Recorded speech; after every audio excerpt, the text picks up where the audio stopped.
Usually when we speak about Mamelodi Sundowns, they have a flawless record. Mamelodi Sundowns comes in and they get the best players. They get the best coaches. They get the best this. They get the best that. We can speak about everything that they do. Now, here comes a story. For those who don't know, Coach Pitso Mosimane is currently being sued. Him and MT Sports are currently being sued by Mamelodi Sundowns for the amount of 8.6 million rand.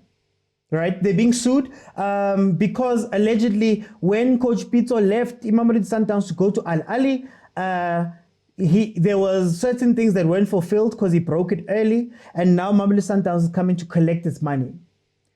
That makes sense, I guess. That makes sense. Even though you could argue that surely in football at this point, I would have expected Ahly to be fitting the bill to break Coach Pitso's contract. Isn't that what normally happens in world football, right? But in any case, that aside, an interesting topic that links to what we spoke about just now about UCM came up. Now, it's alleged by Coach Pitso's wife, who just so happens to be his agent, but also the owner of MT Sports, the company that they started to manage players, coaches, all of that stuff. It's alleged by her that Sundowns offered a contract, and this is the initial contract. Sundowns offered a contract. They had clauses and things that they wanted to change, but then Patrice Motsepe allegedly jumped in and put pressure on Pitso, Coach Pitso. So it's alleged that at some point he called him directly and he said, you know what, the agents and the directors are messing up this deal. I want you need to sign this contract that I'm going to put in front of you. She alleges that she was driving to go to a meeting where they were meant to discuss these contracts, got into an accident or had to go to hospital, and Coach Pitso was pressured into signing a contract in a parking lot, right? And their reasoning, the reason that they give is that Coach Pitso wanted to get back into coaching as quickly as possible, right? And maybe there was a little bit of pressure from Patrice Motsepe. Now this goes back to what we just spoke about. Coach Pitso signed a contract in a parking lot. Is not words that I would have thought I would ever have to utter, or that makes sense. Mamelodi Sundowns signing a contract in a parking lot that has loopholes, that has bad clauses, allegedly. And again, if this is true, doesn't that just highlight again that PSL teams don't take these people seriously? PSL teams don't take them seriously to the point where I have my representation. My representation is coming to you, right? And now you're sitting there and you tell them not to come and you pressure me into signing. And that is how you end up with Coach CM.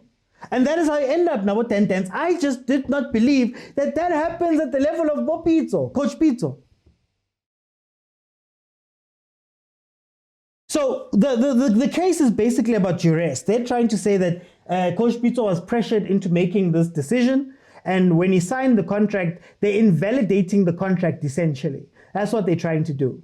And she goes on to say, and it's been reported allegedly, that part of the clauses in the contract was that you have to win the Champions League every single year that you're there. And there's a bunch of other things that were added in that were impossible, but Coach Pitso signed. Again, pointing to the desperation of our coaches to get into situations that don't need this. Pointing to our clubs, getting coaches into situations where you're desperate. I am going to give you the worst terms. Now, luckily, to his credit, and I guess maybe financially he's a little bit more better off than a lot of them, he's actually fighting them. And now he's going to court and they're going back and forth, and it's becoming quite a disparaging thing. They are hitting each other with all types of dirt and stuff. Obviously, it comes up in a case. But I just wanted to highlight that I think in our league, our teams believe that they can move with anything. They can sign any contract, put anything on the table, especially for our local coaches, especially for our local players. And these things need to end.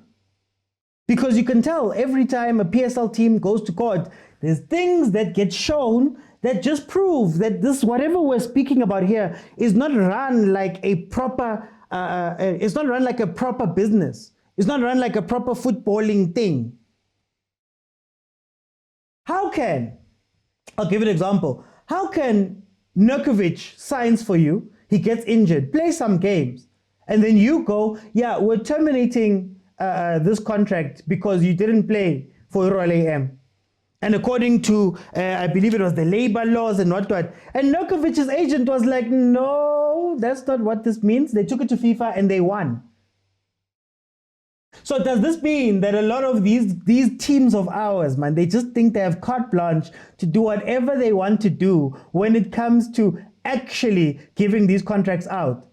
And it's only the internationals that are finding them, that are showing those loopholes that we have. We have to get serious, and our coaches have to get serious, and our teams need to get serious. You can't have people getting banned every day. You can't have people going to court. They're alleging 8.6 million. They're going out. On which contract? That contract that didn't have the clauses we had asked for. And this is years in the making. This is Coach Pitso's initial contract. Coach Pitso's initial contract. And I don't think Mamelodi Sundowns needs the 8.6 million. If we're being 100% honest, let's be honest. But on the other hand, I don't think Coach Pitso would struggle to pay this 8.6. But the nice thing about these cases, and also Sundowns in general, you can ask these questions because we know a lot more. I am sure that if we were to look at the contracts of PSL teams with their players, with their coaches, especially the local ones, especially, and I don't want to, no, I'm not going to take it there. Especially with the local coaches, you see, man, something's wrong. So that is where the case stands right now. Mamelodi Sundowns, of course, is also going to make their submissions. Apparently, Coach Patrice Motsepe has been subpoenaed and has to come in and also face up to these allegations and things. So we'll see how that one runs.